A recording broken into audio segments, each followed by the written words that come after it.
Good evening, everyone. You're very welcome to this evening's webinar, Junior Cycle Physical Education, Fostering Resilience and Supporting Active Engagement at this time. It's great to see such a huge level of interest in tonight's webinar. We have over 500 people registered. So it's 7:30 and I'm going to kick on. And I just want to thank you very much for taking the time this evening to join us.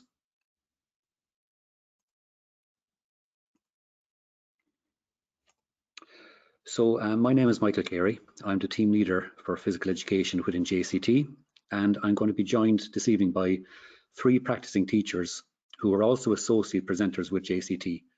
Anya Farley from St. Bricin's College in Belturbet in Cavan, Ben McCormack, who teaches in Ballymahon Vocational School in Longford, and Denise Stenson, who teaches in Ballinamore Community School, County Leitrim. And it would be great to maybe learn from their experience and see what their plans may be for the coming term and beyond. The materials here will be available to view and to look back on our website, www.jct.ie, and we'll also have some links via our Twitter handle @JC4Teachers. And please feel free to contact JCT at any stage via our email address info@jct.ie. So just to navigate the webinar this evening, I could see a number of people who are already engaging with our Padlet page. So our Padlet page for tonight's webinar is accessible at the link there. I have also included that in the chat, okay? So if you wish to go to the chat function, you'll see a link to that Padlet page at the very top there.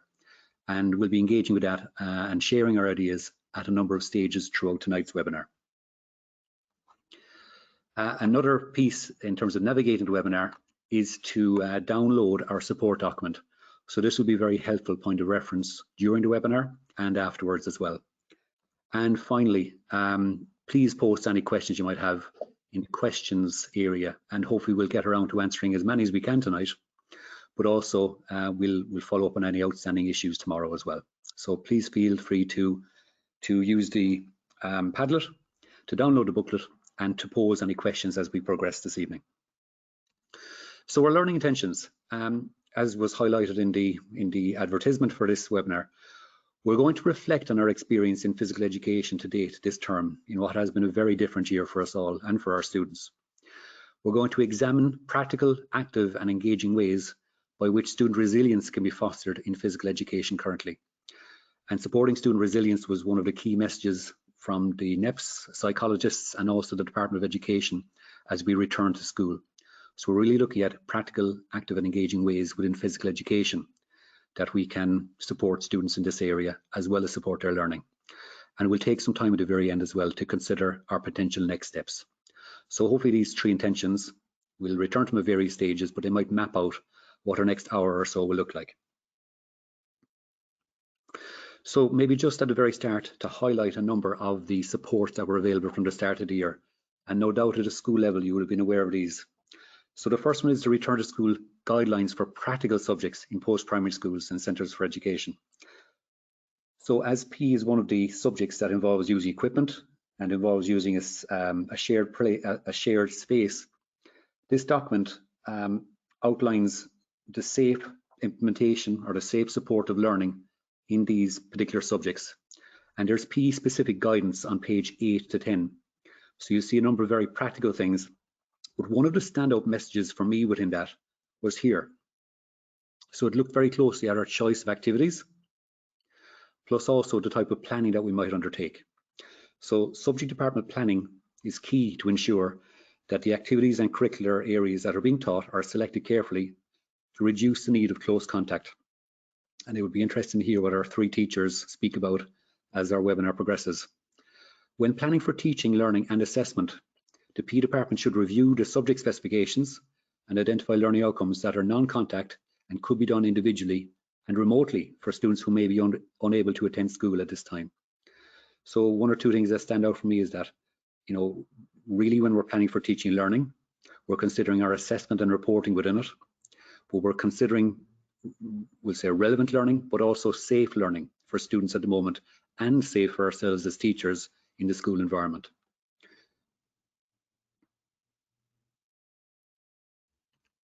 The second set of supports I mentioned is the Wellbeing Toolkit. which was to support the well-being of the school community on returning to school after the closures. So the NEPS psychologists were very much involved in developing this toolkit. It looked at staff well-being and staff care, planning for reopening, settling back, supporting the well-being of all, and then it had additional considerations for students, maybe some additional educational needs. So these supports really mapped out the journey for the reopening of schools, but many of the messages will permeate throughout the school year. Supporting that was also a webinar. So those two things, the toolkit and the webinar, go hand in hand. And that was also developed by the NEPS psychologist, and you can see the outline of the webinar there. The support document, our handout for today's webinar, contains links to both of those supports. Maybe if I was to pick out one or two of the key messages from it, this would be a very important one. COVID-19 is unlike anything that's happened before. Life hasn't been put on hold. We can't just press play and expect things to pick up from where we left off. Too much has happened in the interim. I think that really reflects our experience over the last 7 to 8 weeks since schools have reopened. Children and young people are returning to a changed reality that remains in flux. So we need to allow and plan for a period in which we can explore together with the students, maybe with their parents, their experiences of lockdown. So there's a huge opportunity within physical education to explore their activity within lockdown, to explore the challenges that they found, and maybe to allow them to share their experience or demonstrate the activities that they might have engaged in during their experience. No more so than for ourselves. School was a state of flux when we returned as well, and our experience of planning and leading learning in PE was new. So this quotation just stood out for me.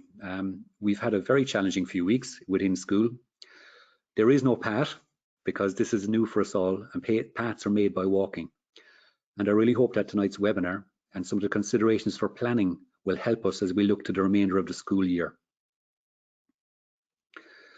I think it's important to note at this stage that it has been a challenging term. There are a number of resources available for teacher self-care, especially that within the In This Together campaign. Links to this particular campaign are within our handout document as well. And one final key message from the wellbeing resources were Hopfall's principles. And I might just consider one of two of these in the context of PE. These principles are designed to support people and support the development of resilience in people who are dealing with a traumatic event, whether it be personal or whether it be a global event like now. It's a nice frame of reference for our own well-being. And each of these principles can be considered in terms of our planning for and interactions with students in physical education currently. Many of these are actually implicit in our PE program. So even tonight, the fact that we've got over 500 teachers together, there's probably a sense of connectedness in terms of our experience and a feeling that we've actually survived these last 7 to 8 weeks, and that there's a lot of self and community efficacy within that. For students, I think there was a huge emphasis more than likely on safety in the initial stages.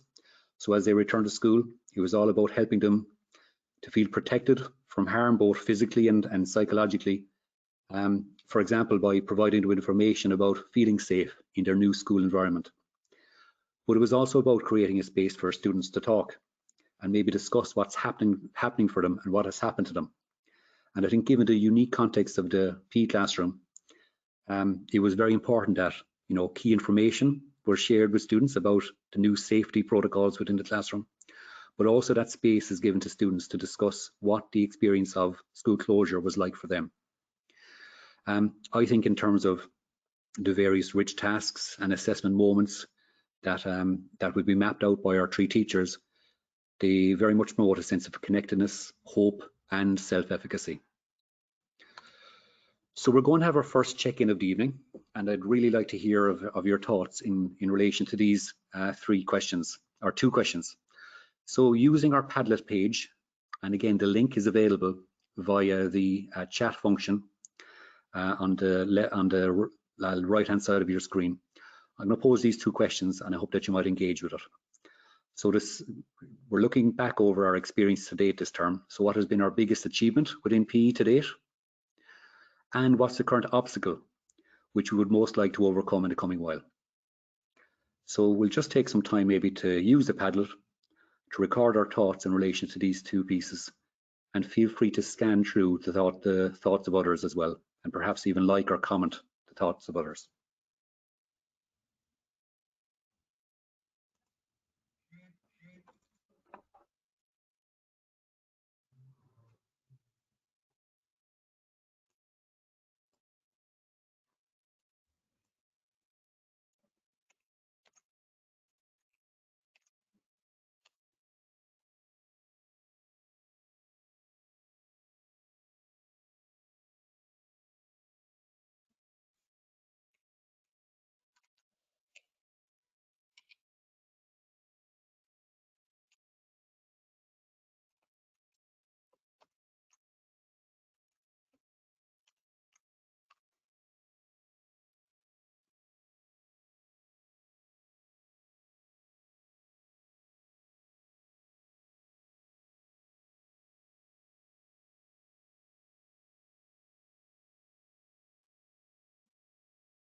Okay, I'd really like to thank you. I'm looking through the stars and wishes here in column 1 and 2, and it's very interesting. I think one of the themes from our star is very much, even Sandra's one here really catches it, students being active again in a safe environment.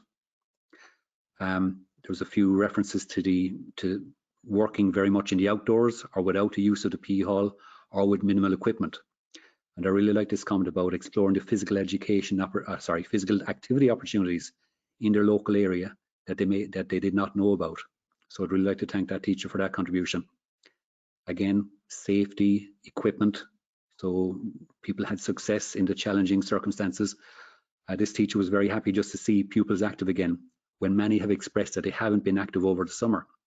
So I think there could be a chance to actually pick through on that and see, is there an opportunity for those students that were active to share what they found engaging. So I'd like to thank you for looking at the stars and looking at the wishes. The things that stood out for me were really looking at what activities would be safe, or what other options are available to us. And there was one that mentioned keeping students engaged for the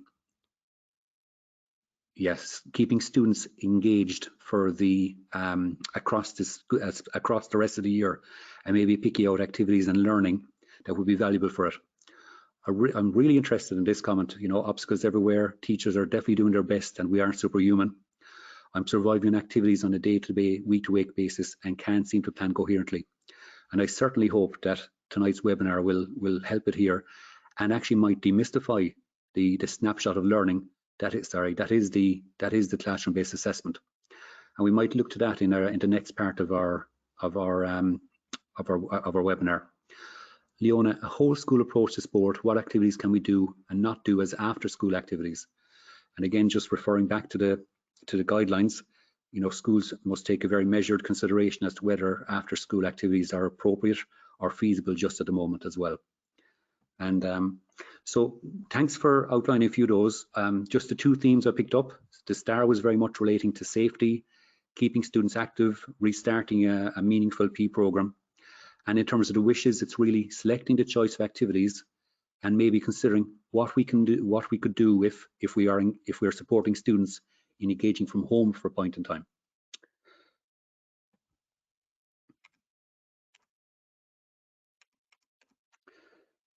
So thanks for that, and I'm really looking forward to looking down through that, and the Padlet will be available for everybody to view after again.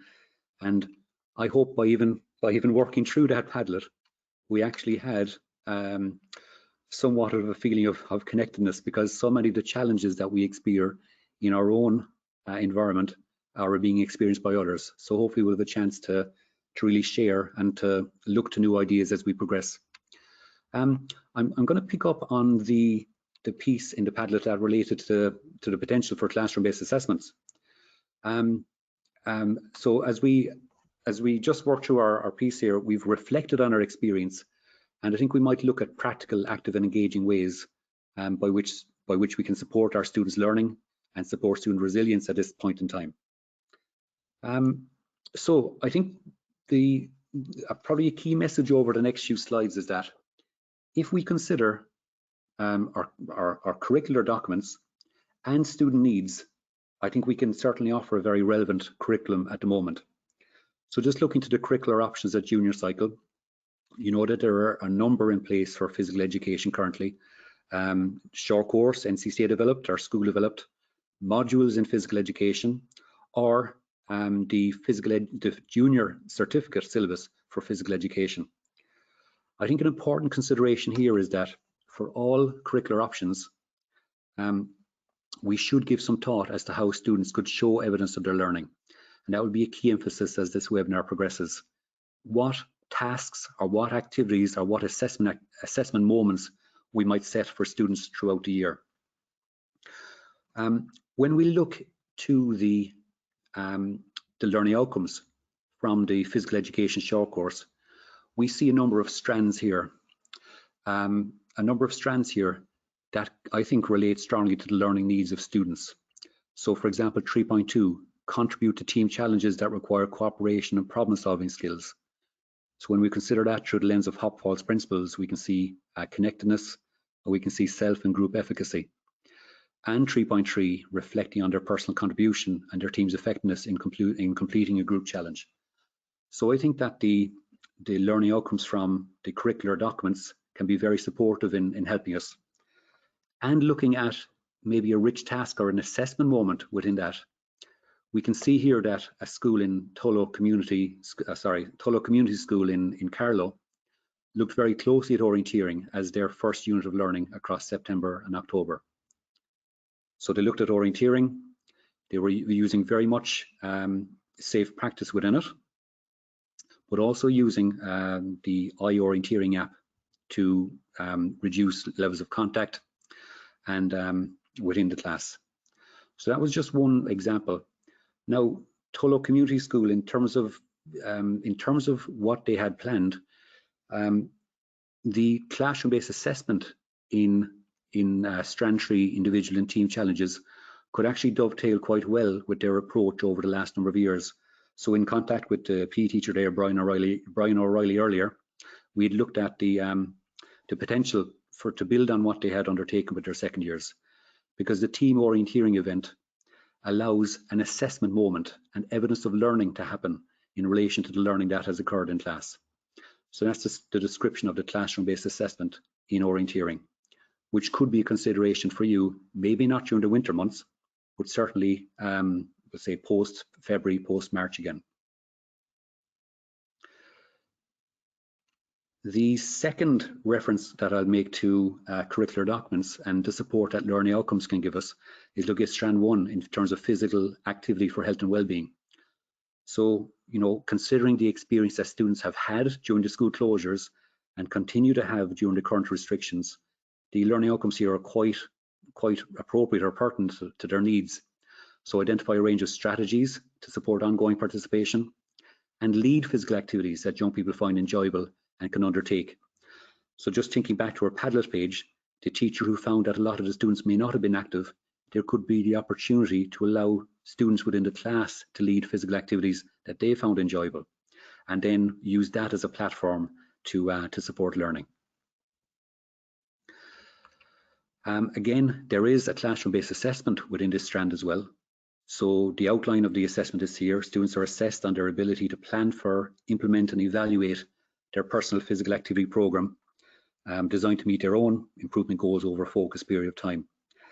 And in conversation with Cork Educate Together School today, they've decided that for all students in their second year and third year group, they'll undertake that Strand 1 CBA.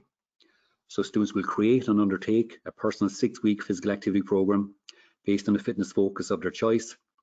The teachers will support them. So this is really identifying the key learning by looking at the different components of fitness, helping in the development of SMART goals, allowing students to be aware of the FIT principle, and then looking at warm-up, cool-downs and stretching techniques.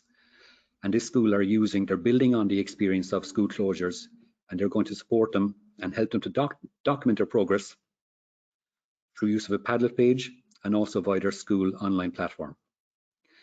So in terms of considering activities for the rest of the year, a number of potential activities are actually framed within the classroom-based assessments and the learning that might lead up to that assessment moment. So I hope that for the teacher that contributed to Padlet, there's very little to dread within the CBAs, and they really are a snapshot of learning that can really support really relevant learning for students at the moment. The other piece to consider in terms of teaching, learning and assessment is that we have the opportunity to report on the junior cycle profile of achievement in learning in physical education.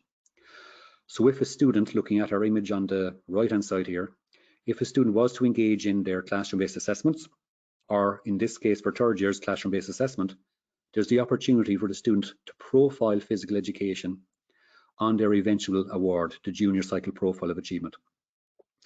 And I think it's important to keep in mind that the purpose of the CBA is very much just a formative journey. There's a lot of developmental feedback that can be provided to students during and at the end of the process, and student reflection is a key part of all CBAs.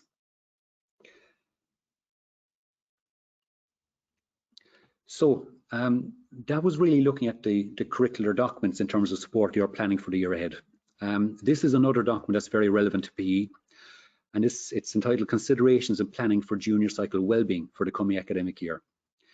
And there are specific physical education considerations on page 5 of this document.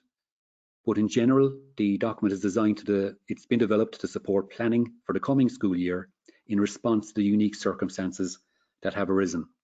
So I think that the learning outcomes within our specification, this document, aligned with the learning needs of students, will be a very strong point of reference for us as we plan for the year ahead.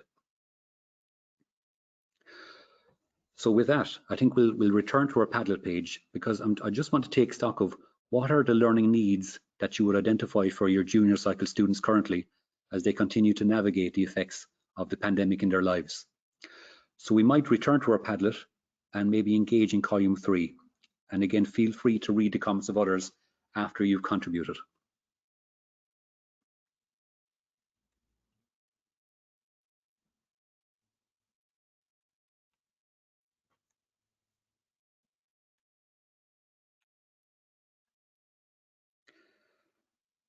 And again, the Padlet page can be accessed through the chat function on the right-hand side of your screen.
Thanks very much for adding to column 3. There are some very interesting comments coming forward.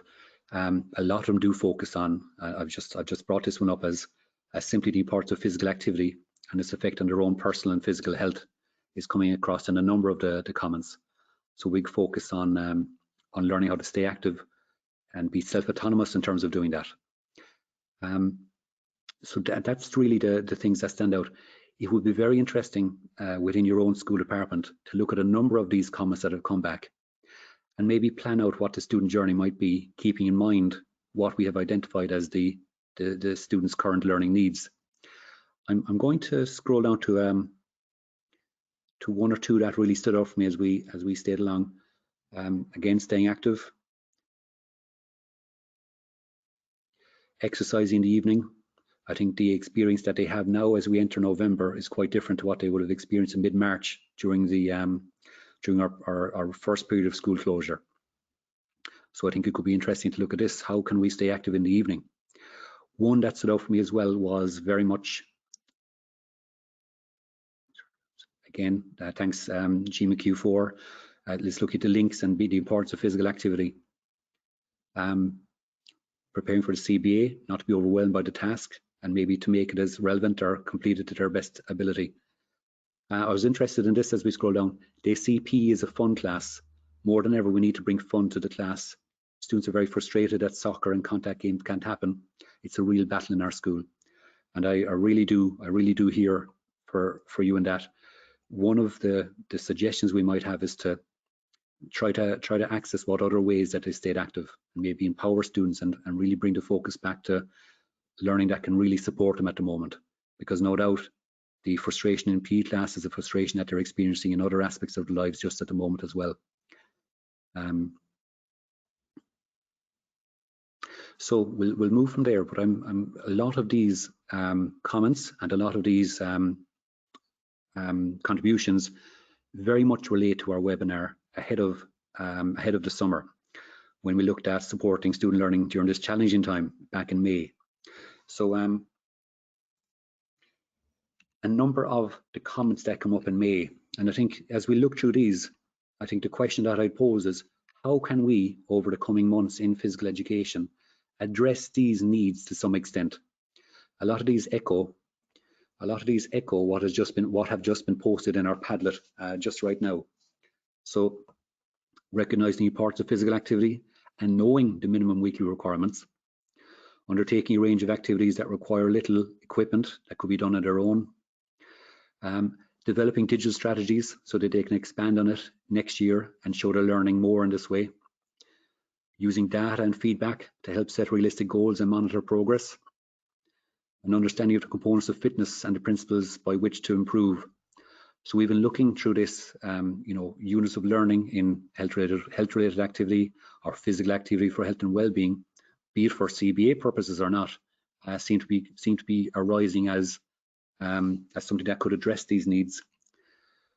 Being responsible, self-motivated, finding meaning and joy and fun. I think that's very important. A link back to our Padlet contribution in and through movement.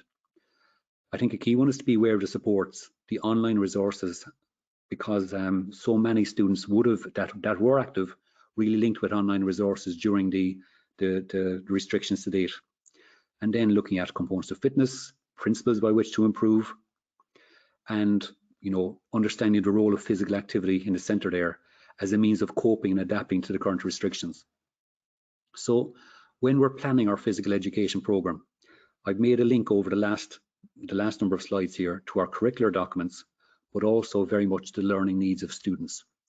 We can access the needs of students in our school environment as well by asking them what are the needs that they have, and maybe empowering them and support them through that conversation. So just at this point, we've taken stock of our successes and challenges. We've taken stock of the learning needs, but I really want to maybe hear of the experiences of a number of teachers across the country. So over the next little while, I'm going to allow Anya, Ben and Denise to come in with me, maybe to unmute and to share their experiences. The types of questions that we posed to these three teachers were hopefully quite relevant to our conversation here. The current learning needs, the practical and safe ways in which they've supported student learning to date and maybe ahead. But I think very interestingly, in the context of classroom-based assessments and assessment and reporting, how are students showing evidence of their learning? And building on their experience from, especially from March through to May, how can digital learning technologies support students in this learning? So with that, I'm going to hand the mic over to Anya. So hopefully Anya is able to join us from Cavan. Hello everyone, thank you Mike, and thank you to you all for tuning in this evening. My name is Anya Farley and I am a teacher of PE in St Birkins College in County Cavan. I'm also an associate with the Junior Cycle for Teachers. We in St Birkins College are currently engaging in the NCCA short course for Junior Cycle. As alluded to in a slide earlier on this evening, this year has been like no other. So life wasn't just put on pause and ready to press play and pick up in September where we'd left off on the 12th of March. We came back to school 7 weeks ago, and I suppose we were unsure of what the landscape ahead of us would look like. And sometimes we're still a little unsure on what the landscape looks like for the future. But I think a common characteristic of teachers, especially those that teach PE, is that we're well used to having to adapt and react in order to quickly overcome obstacles that sometimes present themselves to us at the last minute. So think of how many times you've had to maybe modify a game to ensure inclusion or make it fair, or change your plans for a class because maybe the weather turned or the hall suddenly wasn't available. So we have to think on our feet. It's part of second nature. PE teachers are very adaptable and resourceful because we just need to be. We don't have any choice. So the return to school this year had to be adapted also, and most of the programs that normally would have been run in September, they were just no longer viable because they didn't comply with the COVID-19 restrictions.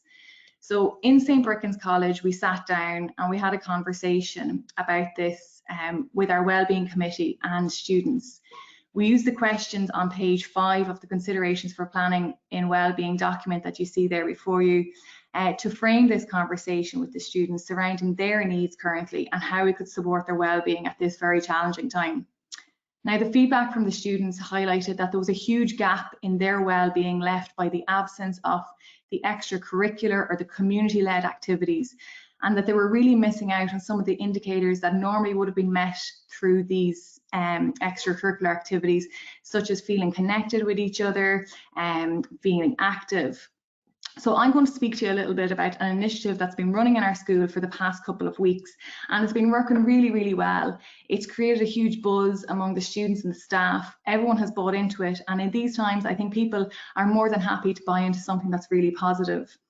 So based on the student feedback and the return to school guidelines, I'm sure you're familiar with the return to school guidelines. I know that page 8 to 10 is in reference to PE. We came up with a daily step challenge for all our first year students to participate in.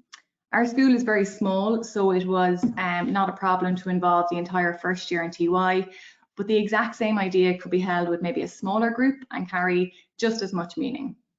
So the aim was really simple.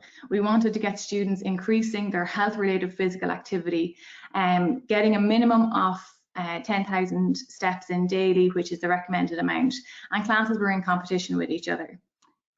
Most students can record their steps via their watch or on their phone, and because they're contributing to the class total, it's really drawn in this sense of connection through activity in the first year groups. Our local sports partnership, it's worth noting, they've been very helpful as well in terms of resources that have supported the initiative. So we've called it the Walk to Wellness, and the focus has been on personal achievement and personal improvement.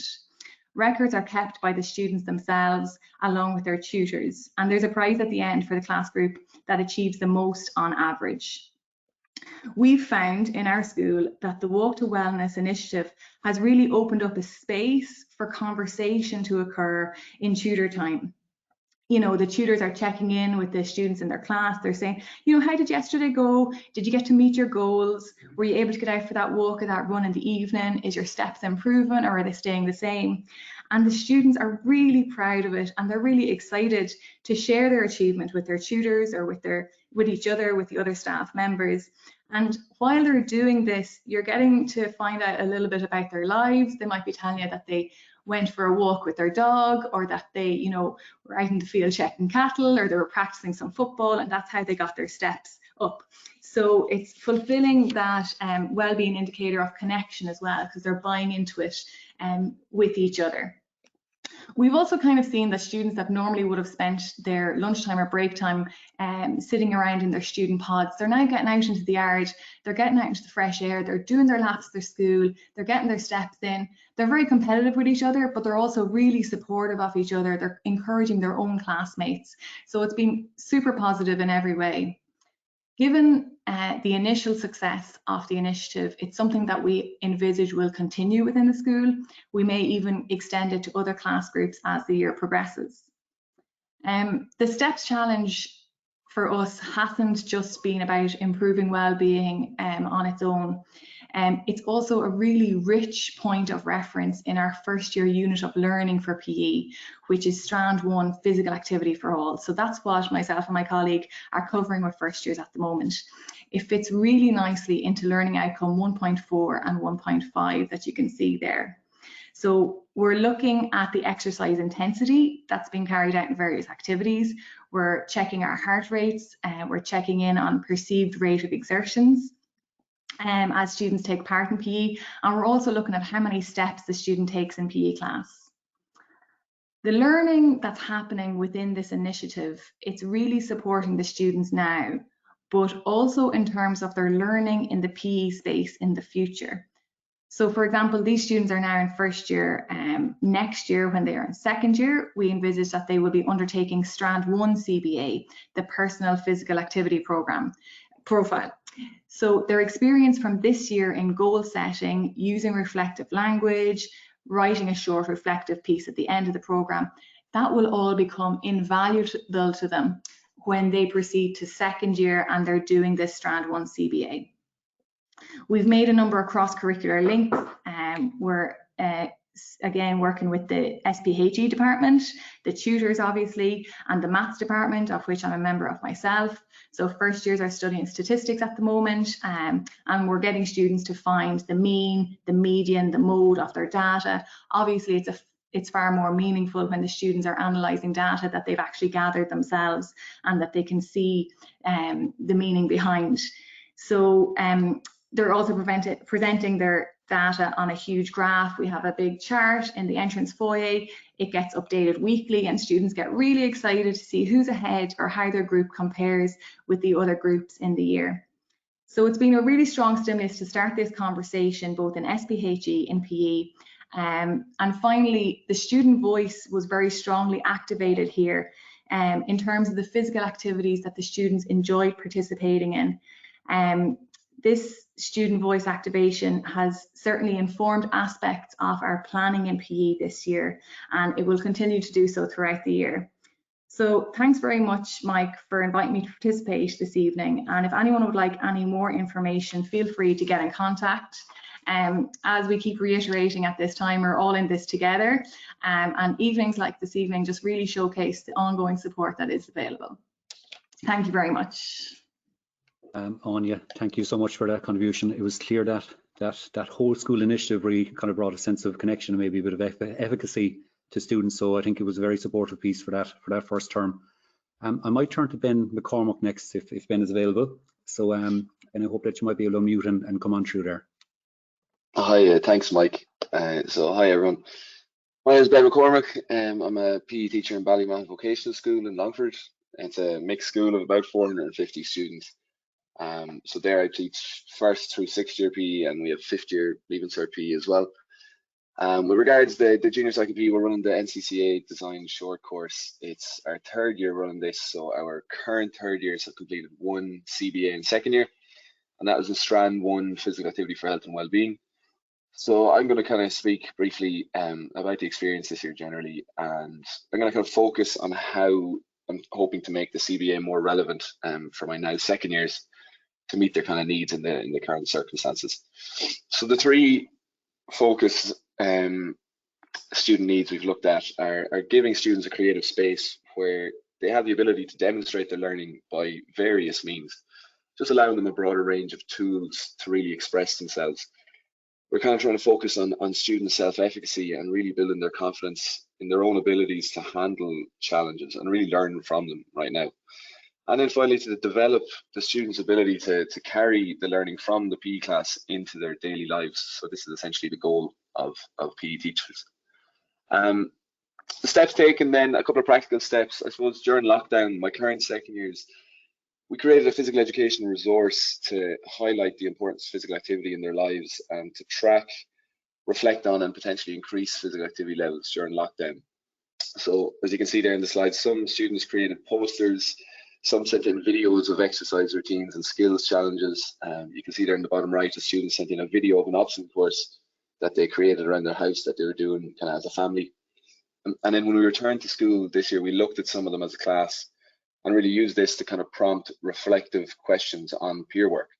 So kind of, for example, how the ideas may have differed, but they really got the same message across. So really hitting on those well-being indicators of being resilient, being responsible, and developing the student self-efficacy through vicarious experiences, I guess. Presently, what we're looking at, we're really developing our skills in the online platform. So our school is using Microsoft Teams, and we've been working on building like a virtual class where students can share ideas, work in groups, even ask for help if needs be. So really kind of building that feeling of connectedness, which, as you know, is a well-being indicator, but also kind of falls into Hoffall's 5 principles. So just a recommendation with this is to start super slow with the online platform, just developing simple homework tasks, doing a lot of demonstrations in class. But I was surprised, week by week, we were definitely building our skills and our knowledge base on the online platform. In class then, after a few weeks of kind of settling down, there's an opportunity for students to really demonstrate what worked for them with their classmates. And some students even had the opportunity to record a warm-up video for PE class, which then we could perform and reflect on, which I thought was great. Where I'm hoping to go with this then, so really looking to utilize this online platform to develop the students' reflective skills. So really we're trying to create essentially like an online scrapbook of the physical activity journey throughout junior cycle PE. The online reflections now on Class Notebook, students are submitting written, audio, and video reflections, and really adding accompanying materials to kind of complement their work. So for example, we kind of asked about the impact of lockdown on their physical activity levels, how they managed to maintain their physical activity levels, and even if their attitudes towards physical activity had changed. So I definitely found this was linking really strongly with the learning outcome, for example, 1.5. So identifying a range of strategies to support ongoing participation in health-related physical activity. To focus then on the CBA, so the Strand 1 CBA, you can see there in the picture, last year we did a booklet which we designed, which kind of encompassed the entire CBA. This was definitely the easiest method at the time. It was very scaffolded. It helped with students' reflections. And the process involved kind of students being asked to plan for, implement, and evaluate a small physical activity program, which was designed to meet their personal improvement goals over a period of time. You might be able to see from the picture there that the booklet, it was a tool really for recording students' physical activity levels. They were able to record some fitness challenge results. They were able to set their SMART goals, design the fitness training plan, and then kind of talk about strategies to maintain or promote physical activity levels, and check in reflections at kind of key stages. And this worked really well. It did work well, but I've learned since last year it was quite limited because the thing was entirely written. Whereas this year, I'm hoping that the digital portfolio or scrapbook will really allow for more variety of student work now that they're entering videos and voice recordings and images. We're now kind of able to use everything we've learned and practiced to refine the CBA and really make it as relevant as possible to the current second years, which I think is so important right now. So for example, we're looking at the tasks set during lockdown, and they are actually able to provide a great platform for which students can now build their physical activity around. So there was great ideas, as I mentioned, with the student exercise routines and skills challenges. So now students are able to gather from that kind of digital scrapbook and look at all the reflections and material throughout the years, and then use that to then complement the work that they're going to present for their CBA. So I definitely think this isn't something that happened overnight. It's a process, but I definitely think the process that can kind of start overnight. You know, one of the things which really sped up our school's progress in particular was that this year our PE class structure has changed compared to previous years. So now we meet students in the base classroom before we bring them outside or before we bring them to the sports hall. This it's kind of allowing for a set period of time to really outline the target and highlight any key messages for the lesson, and it's created a sense of focus at the start of the lesson.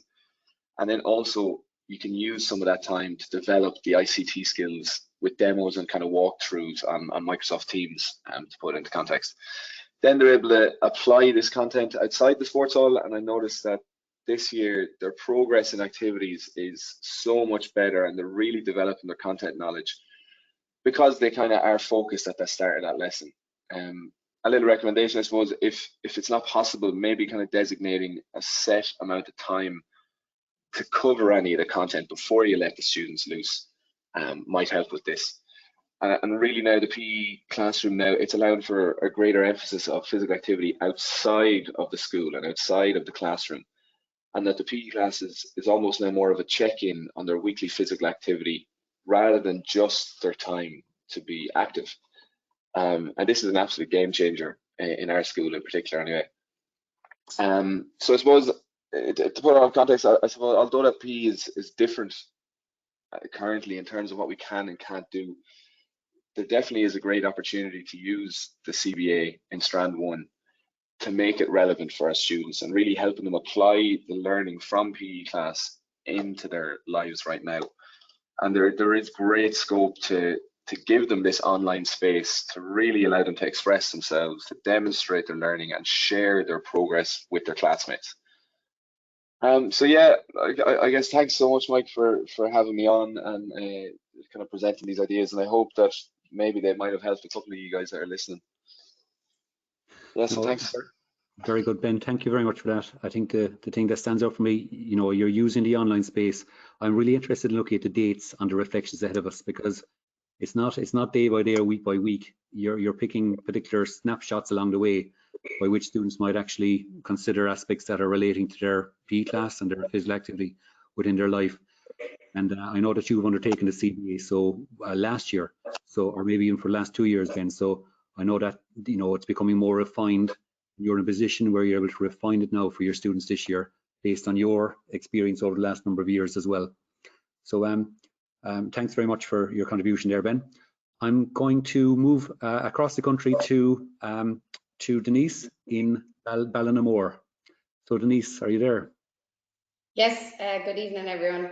I'm Denise Stenson and I'm teaching in Ballinamore Community School, as Mike said, in County Leitrim. It's a mixed school with 325 pupils. At junior cycle level, we're currently undertaking a short course in PE developed by the NCCA. Just before I give you a brief testimony from our school, I just want to point out that I'm fortunate enough to still have full use of our sports hall and outdoor courts, and I fully appreciate and sympathise with that that's not the situation for everyone logged on this evening. As we returned at the beginning of the school year, having consulted the 2 documents which outline the return to work guidelines and considerations for wellbeing, I then shared them with all the year groups. By doing this, both the students and myself were fully aware of the activities that were deemed safe and best suited for adequate distancing and minimal equipment use and cleaning. This evidence, along with a meaningful discussion of their physical activity levels and patterns throughout lockdown, helped us all to collaborate a plan for the first 2 learning units for each year group. So a trend that arose during the second year discussion was their interest in learning dances during lockdown, particularly using the social platform TikTok, which led to the decision to begin the year with Strand 4, Dance, focusing on the learning outcomes that are on the PowerPoint slide now. During this block, students have demonstrated an ability to build on these skills that they learned throughout lockdown, and perhaps become aware that these skills could be useful and enjoyed if we were ever in a remote learning situation again. In the initial lessons, they learned movements to well-known dances such as the Macarena, the various line dances to Cotton Eye Joe, Saturday Night, and Pick a Bale of Cotton. This got them familiar with rhythm, with counting beats, and enhanced their awareness of dance concepts of space, dynamics, actions, and relationships. As the weeks progressed, then they used these concepts to add movements, introductions, and productions to their own dances in small groups. Throughout this learning unit, students have got several opportunities to observe their peers and give and get feedback based on the criteria that myself and them have created together. Putting the quality of dance skills aside, I think it's greatly boosted their self-efficacy and created a sense of social connectedness and enjoyment throughout their during the transition back to school life. This coming Friday before the Halloween break, they will all perform a class dance to Michael Jackson's song Thriller. In previous years, students have always performed their own dance in small groups as an assessment, but this year's group requested to do a Halloween class performance. So they took parts of the dance, adapted it to their own liking, and then taught it to the rest of the class using the jigsaw method, which again has created excitement and a sense of hope and anticipation in the current situation. We're going to record Friday's performance, and I hope to immediately upload it onto the second year Google Classroom for a 20-minute time frame. And in that time frame, students will be allowed in class to view it a number of times and self-reflect on it using Google Forms. The physical dances, as well as the students' reflections then, will inform the reports to parents later in the year. The third year group then are just finishing Spikeball through the curricular model of teaching personal and social responsibility, and based on the learning outcomes, which are also on the screen in front of you. The use of this model has been brilliant, especially in the current climate, as it repeatedly questions students' awareness of the need to be responsible for their actions within their classes, around the school and in their community, and it also fosters leadership qualities within them. While each week we focused on learning a new Spikeball skill, a central goal of this learning unit was that each student felt included, respected and connected in the class setting. Spikeball worked great in that sense, particularly the serve rotation, meaning that everyone got an opportunity to become actively involved. We're finishing up with the block with a class tournament this week, with students taking full responsibility for all aspects, such as the warm-up, refereeing, scorekeeping, which, no more than the dance, has promoted a sense of excitement, enjoyment and fun amongst the students in a safe atmosphere and safe environment. It has also provided an ideal assessment opportunity, as students will self-assess their and their group's performance and participation in the class tournament, which will be uploaded to their Google Classroom and scaffold the third year parent-teacher midterm report, which substitutes the parent-teacher meeting that should be going on at this time. This practice will also give them an opportunity to strengthen their reflective skills before their CBAs in games, which they will do later this year. Thanks everyone. Feel free to contact me if anyone has any questions or queries, and I wish everyone a relaxing midterm break. Denise, thank you very much for that. What stands out for me, and I'd like to thank all three teachers that have demonstrated their work and opened up their classroom. What stands out for me is the focal point that has been created, Denise, through the dance and through the Spikeball tournament as we approach midterm, but also maybe Anya's focus on the STEPS challenge as a kind of a whole school initiative. So creating that focal point creates a real buzz among students, and it's great to see that that Denise is really building learning around that, and Anya is very much building learning around the approach to that whole school initiative as well. So make it a focal point within class at various stages. It's clear to see that Ben's approach and Denise's approach in particular have a view towards developing the skills needed in the CBA either now or later in the year as well. So I'd just like to thank the three teachers, especially for contributing here. We'll progress. I'm going to make a very quick mention of this particular document, the considerations for planning. I mentioned it earlier, but a lot of the things really echo through from the three contributions we've just heard.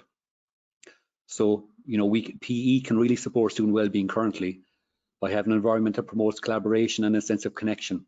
And I think the focal points have done that. Ben in particular has allowed for students to consider the strengths and skills that they've shown as learners during lockdown and build on these. So they didn't just happen, they're now a focus, and I think there's a lot of sharing of that happening in the classes in his context. I think since September, we have looked at the shared sense of responsibility for an ownership of the changes to the protocols and the physical learning environment in PE. And I know Denise's use of the personal and social responsibility model was very helpful in that.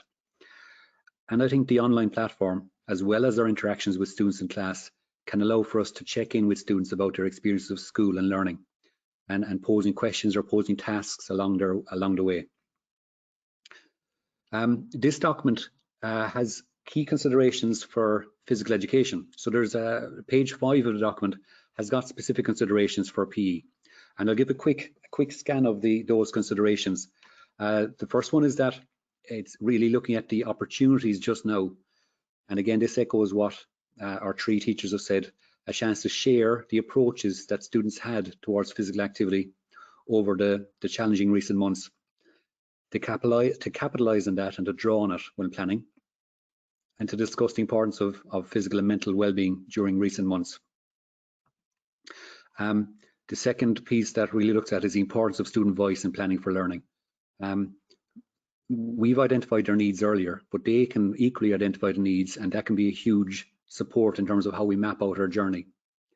There are some questions that could be used to frame conversations when we're speaking to students, either in class or online at the moment, outlined within this document also.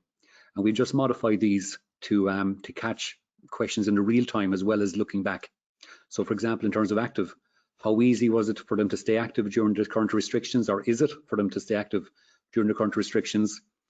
And even offering the opportunity in the 4th question there to allow students to demonstrate this to their classmates, the various activities that they might have undertaken.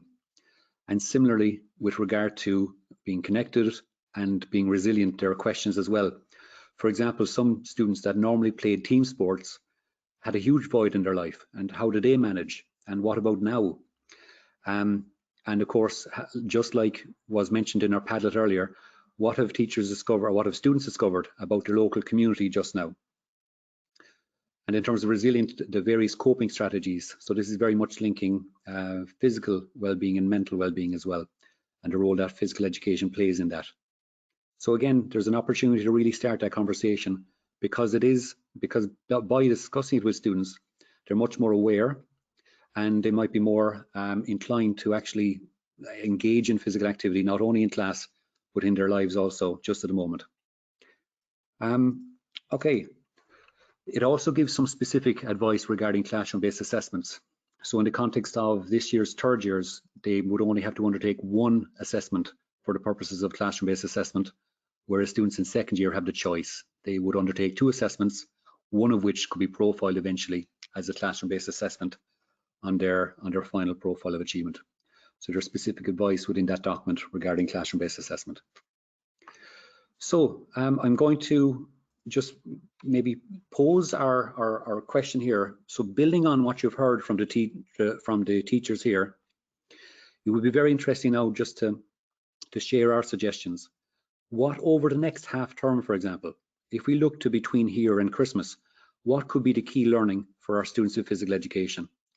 And is there a way that digital learning technologies can build on this? So I might ask you to return to the Padlet here. This will be our last chance checking in on the Padlet. So maybe just address those 2 questions, the key learning and can digital technology support that learning?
Okay, and as I scan the column 4 there, the key learning for students in physical education, it's clear that it links very closely to the current learning needs. We're very keen to address, to allow students to take responsibility for their physical activity, both in school and at home. So I can see that maybe planning for their physical activity, becoming aware of why it's important is strong. It's great to see that the personal and social responsibility model is being used in badminton as well here. So it's good to see that that is there. And will there be any online learning available to support teachers in this area? We can certainly look into that. Unfortunately, you just don't have your name, but please feel free to follow up with me afterwards there as well. Right, I'm just looking at the time. We've slightly overplanned what we'd looked for. The last column there, I'd really appreciate maybe after webinar if you just take some time to reflect a message you took or a step you'll take. It's clear that already some teachers have looked to it, because I'll be very interested in, like yourselves, in looking through to see what type of feedback and what type of approaches are being taken in school at the moment. I'm just going to go back to my slides just to conclude, so please just bear with me. We have a support booklet available, so it's available to download there, but I'll send it through to teachers afterwards as well. So it highlights a few things that might help you as you plan over the coming while. So it gives a link to the various documents we mentioned. It lists the learning outcomes, which might form the basis of the learning. There's a number of approaches to support collaborative planning in terms of a unit of learning approach, plus also a 3-year plan approach. So it might allow you to map out what November to midterm might look like, and so on for the remainder of the year. There's also a range of classroom strategies, and I might just look to those. The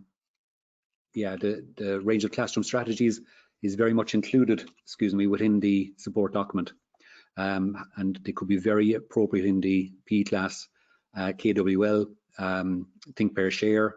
They could be very appropriate, and they've all been repurposed for the physically distanced classroom. And then the remaining 2 pieces are supporting student voice in physical education, and even with what came up in our column 4 there.